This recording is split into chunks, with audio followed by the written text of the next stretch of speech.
family, and if they're in a country, say like Pakistan or Saudi Arabia, for example, they're worried about being persecuted by the government as well. Not necessarily. I mean, the same can be said about Sikhs as well. I've met some Sikhs, I've met some Qadianis. They've said the same thing. And Christians, I used to be a Christian. I've definitely met Christians who stopped believing but worried about the social cost of leaving. Yeah, and of course, if you're part of a family, you're part of a community, and you leave that community and that faith, you're going to feel ostracized. And that's with any kind of ism or schism. But Islam does call for it, though. It calls for the death of apostates under a caliphate.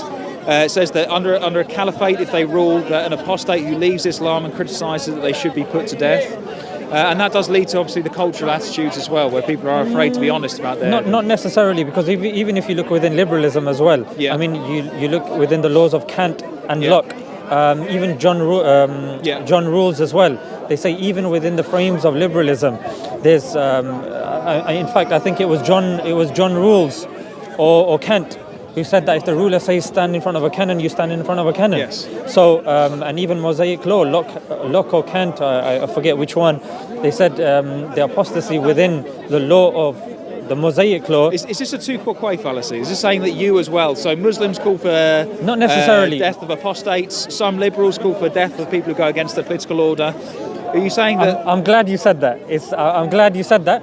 But the reason why I'm bringing this up is because anytime the word apostasy or the leaving of the religion gets brought up, Islam is the primary religion that it gets brought up for. Yes. So what I'm saying is that if you are to talk about the morality of apostasy, then you should talk about it holistically and not single out a religion. That's fair. I'm obviously talking to a Muslim. No, I get that. And with a Christian, I'll talk about Christianity. I guess it's really important for antinatalism as well, about having children, is that from my perspective, obviously you're bringing these children into the world, and according to Islam, this child, if they leave, because would you agree that there are good people, there are well-intentioned people who are not Muslims, like 3/4 of the world, there are still nice people out there. Yeah, of course, yes.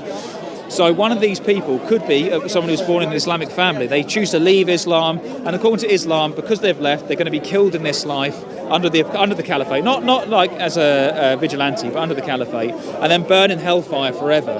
I think that is an extremely wrong thing to do. And if I'm a parent, if I'm a Muslim parent, I'm thinking about whether or not to have children, and I think, well, if my child leaves Islam, they're going to be persecuted in this life and burn in hellfire in the next. You've said that's a very strong incentive for me not to have children. You've said that a couple of times and categorically as well. So I'm forced to ask, like, where have you got this position from? Sure. That if you because this is the one criteria that you've given. If you leave Islam under a caliphate, you're going to be put to death. And burning in hellfire is pretty... Yeah, so where have you got that from? From Islamic teachings. Yeah, where? Because I haven't come across it. You don't believe in hell? No, I don't believe that of what you're saying, that there's a blanket rule that if you're under a caliphate and you leave Islam, you can be put to death. No, not a blanket rule, but it's my understanding that... Because you said that like a couple of times. I spoke with Ali Dawah before. There's a video of me speaking with Ali Dawah where he defends it. I know that Mohammed Hijab has said it as well. They say that in an Islamic country and an Islamic caliphate, someone who leaves Islam and criticises the religion openly, and I think in Ali Dawah actually named public ex-Muslims, and he said that they should be killed. So he was very... and he said, we're proud of that, very proud of the fact that ex-Muslims will be killed under the caliphate. Well, I'm not Ali Dawah. No, that's fair. Do you think that... Do you disagree? I'm not Ali Dawah. Do you think that Ali Dawah is incorrect? I'll give you the position. I'll give you an example or a case study of a caliphate, the Ottoman Empire. Well, yes, where they were deported, but in the same way that I would like to... So you're aware of that, isn't it? Yes, because Mohammed just brought it up. Yeah. But you want the whole world to be Muslim, right? So what do you think about that? That in the Ottoman Empire, somebody that left the faith was not put to death. Well, I'm glad they weren't killed, but they were deported. But the thing is... No, but you brought it up a couple of times. You said that leaving the faith under a caliphate would mean you're put to death. But this is a case of somebody not being put to death. There won't be that option in an Islamic world, unless people were deported to Mars. That was an Islamic empire, the Ottoman Empire. Yes. And Vava Anam was deported. Well, I'm really, really glad that they weren't killed. I'm glad you're glad, but your premise was that if you're in a caliphate and you leave the religion, you will be put to death. Yes. I've given you an example, and you're aware of this example where a person was not put to death. Yes. So I'm trying to understand how do you reconcile this with your statement that you're going to be put to death? Because when I said to Ali Dawah, but in the can you not bring? I want to know what John thinks, okay. And I want to know, because you made the statement. I want to understand what you think. Ali and hijab. Look, kudos to those brothers. but I want to understand how you reconcile this with your statement. Well, my statement is from speaking with Muslims, like Ali Dawah and Muhammad Hijab. But from speaking with Muslims, they tell me that if the whole world was under a caliphate, which is what they want the whole world to be governed by Islamic law, there won't be anywhere for ex-Muslims to be deported to, and in which case they would be put to death if the caliph determined it to be the case. Again, not vigilante justice. If the caliph determined that this was to be the case, they would be put to death. And again, this goes to the anti-natalist point. If you're a Muslim, your parent, your child could leave Islam one day, and then to be persecuted in this life and burn in hellfire in the next. A very strong reason. How would they be persecuted? I'm failing to understand that if a person leaves the religion in London, how are they going to be persecuted? Well, I mean, Hatun Tash has been stabbed in the face at this park. So she left Islam, came here, criticised Islam. Hatun Tash was stabbed in the face. No one has verified that Hatun Tash was a Muslim before. There's absolutely zero evidence that's credible to say this. So I'm curious to, like, why do you think she was a Muslim before? Because she says she was.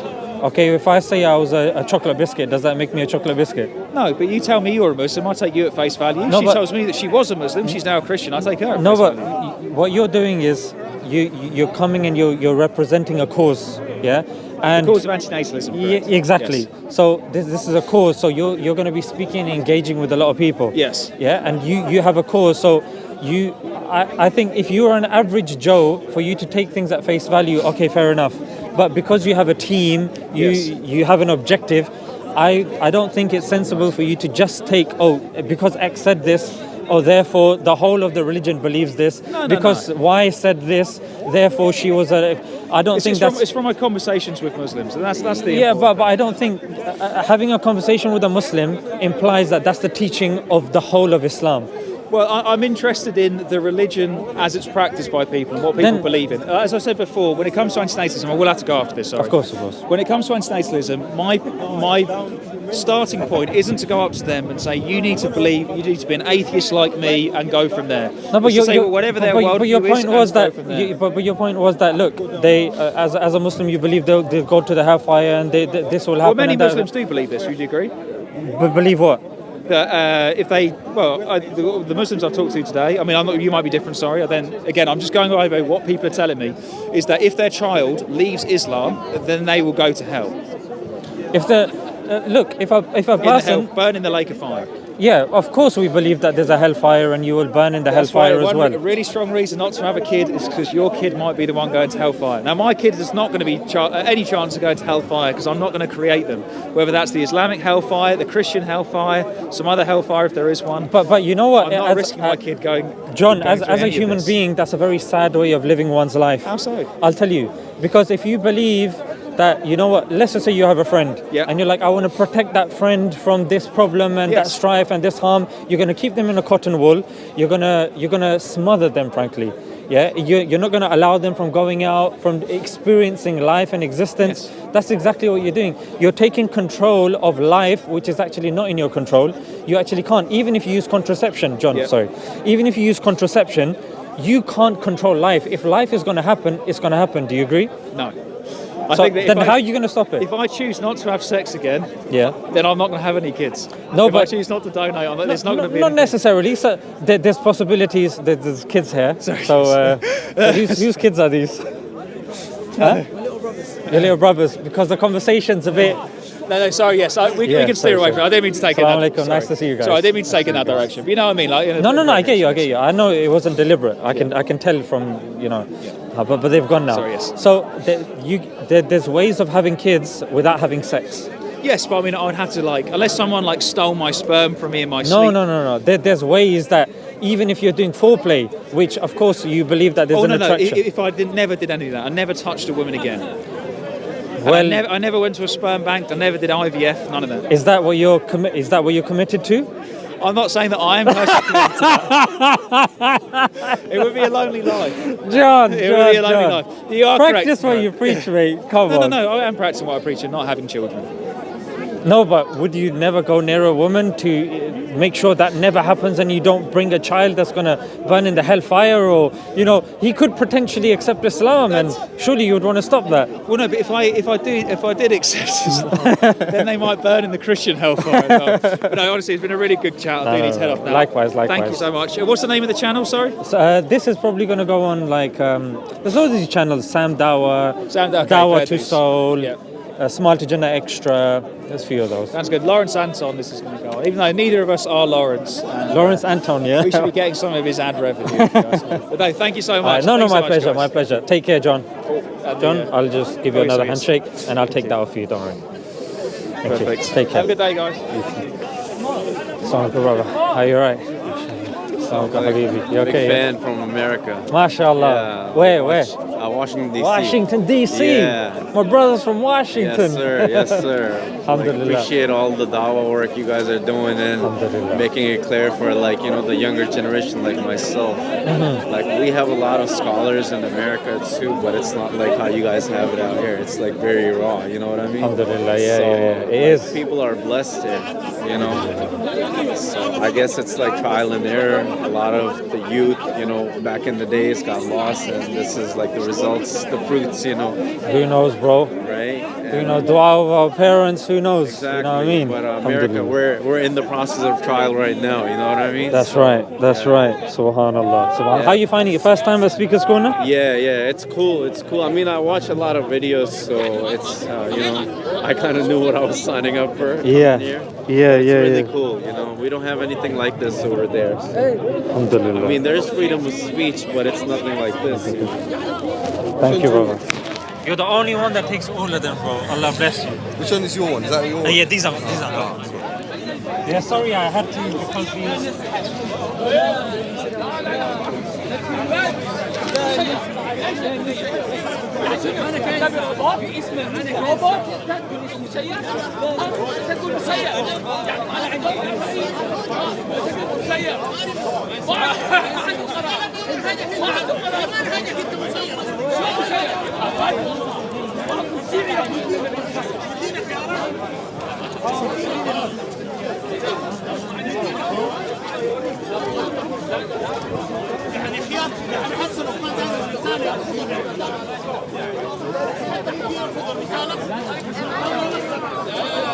قرار عنده قرار يرفض نعم معناته الله عذر يقدر يجيب شخص مخير لا وين صدق كريم الله شو يقول إنا عديناه السبيل إما كافر وإما شكور ايش هاي زيشان